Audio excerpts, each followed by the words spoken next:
Again, first on COVID, the president has had a couple of close calls over the last couple of days, the second gentleman and the Irish prime minister last night. Has he been tested today?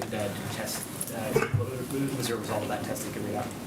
He was not tested today. He was tested last Sunday. Neither of these individuals were considered close contacts.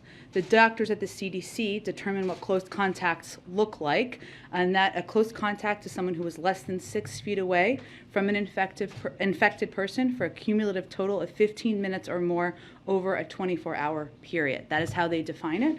And of course, our doctors look closely at that as well. And neither of these two individuals did he spend that amount of time with. And so his weekly testing cadence remains as it has been. It has not changed. And there are a number of particular precautions that exist, to protect the president and keep him safe and healthy.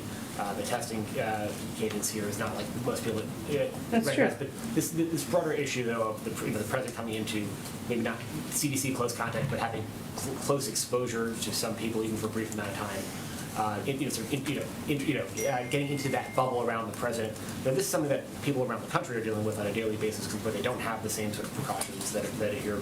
So, if the president hypothetically were to come down with COVID, is that something, or the first lady or anyone else in this administration, is that a failure at this point, or is this just a new fact of life that everyone has to sort of, make peace with at this point? Well, that was very soothing. I don't know where that came from.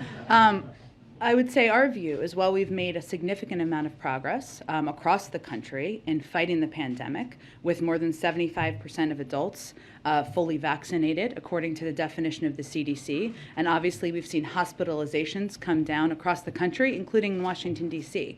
The president was very clear when he made his remarks about COVID just a few weeks ago that we are still working, we still have work to do to address the pandemic, to fight the pandemic. That's exactly why we need additional funding to make sure we have the types of treatments, the types of testing mechanisms to make them free and available to Americans across the country, to make masks available so that people who are uninsured or people who don't have the resources can tap into a lot of these effective treatments and effective prevention mechanisms. I would say for us, you're right, the testing modes are a little bit different around here because we are around the President of the United States and the Vice President and, of course, the First Lady and the Second Gentleman. That means before you see the President, you are in for a meeting or you travel with him, you are tested. And everyone has different testing cadences depending on their frequency of seeing him.